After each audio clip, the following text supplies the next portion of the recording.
Assalamualaikum warahmatullahi taala wabarakatuh. Hamdan wa syukranillah, salatan wa salaman ala Rasulillah ma ba'du. Kembali lagi dengan saya Muhammad Anang Diarto.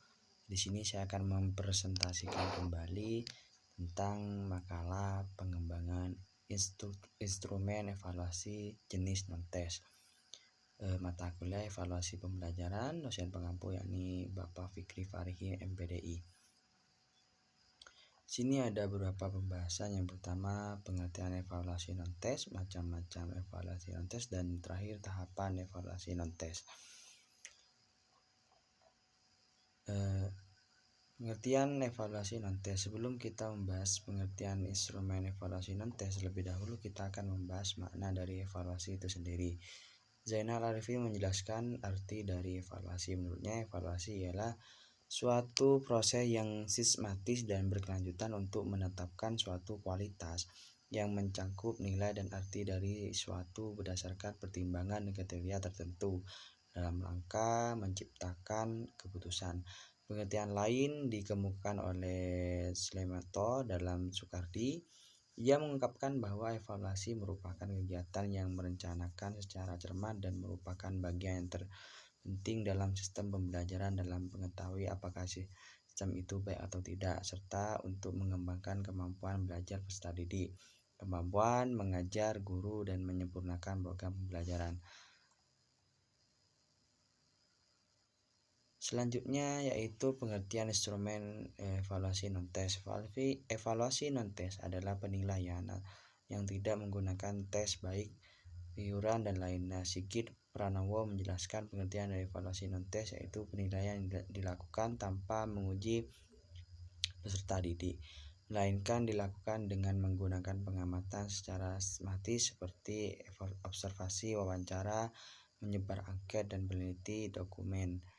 Menurut Sujino mengatakan bahwa teknik non-tes adalah umumnya memegang peranan penting dalam rangka mengevaluasi hasil belajar siswa dari segi ranah sikap dan ranah keterampilan.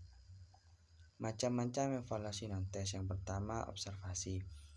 Pengertian dari observasi yaitu metode atau cara-cara untuk menganalisis dan mengadakan pencatatan secara sistematis mengenai tingkah laku dengan melihat atau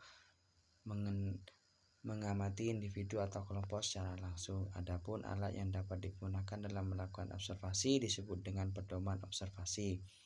Yang kedua, wawancara. Wawancara memiliki pengertian yaitu salah satu bentuk alat evaluasi jenis non-tes yang dilakukan melalui percakapan dan tanya jawab baik langsung maupun tidak langsung dengan peserta didik.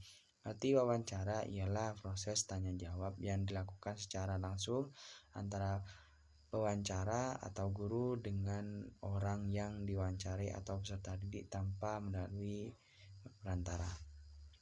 Yang ketiga, skala. Skala adalah satu alat untuk mengukur nilai, minat, dan perhatian yang disusun dalam bentuk pernyataan untuk dinilai oleh responder dan hasilnya dalam bentuk rentan nilai sesuai dengan kriteria yang ditentukan. Adapun skala di sini ada dua hal. Yang pertama itu skala penilaian. Skala penilaian mengukur penilaian ataupun perilaku orang lain oleh seseorang melalui pertanyaan perilaku individu atau suatu titik kontinu atau suatu kategori yang bermakna nilai.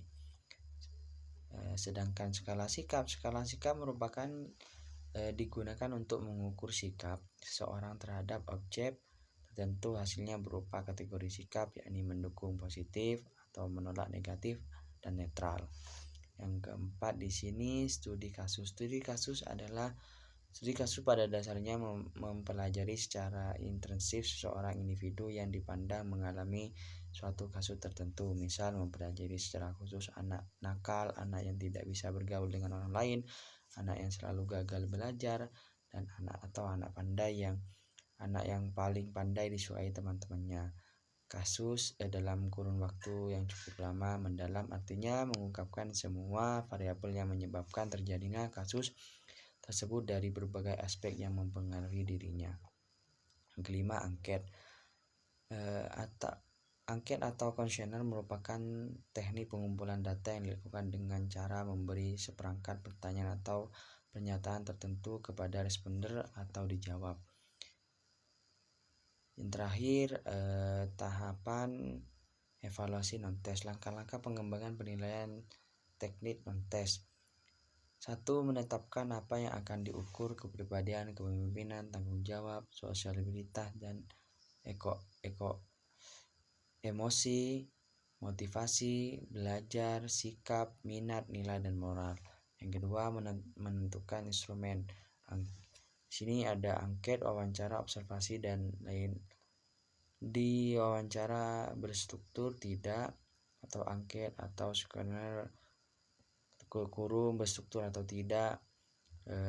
Observasi tingkah laku individu atau kelompok. Studi dokumentasi, inventory atau portofolio, sosialmetri atau sosial anak, biografi, topografi atau daftar cek, analisis hasil, dan unjuk kerja. Yang ketiga, menentukan definisi atau batasan tentang aspek yang akan diungkapkan berdasarkan teori. Yang keempat, menentukan format instrumen cek, pilihan, skala, iwaran bebas. Yang kelima, mengembangkan kisi atau penyebaran dan menyertakan setiap aspek. Yang keenam, menulis pernyataan. Dan yang ketujuh, analisis rasional. Itu saja yang bisa saya sampaikan. Apabila ada kesalahan, saya mohon maaf yang sebesar-besarnya. Wabillahi taufiq wal hidayah. Wassalamualaikum warahmatullahi taala wabarakatuh.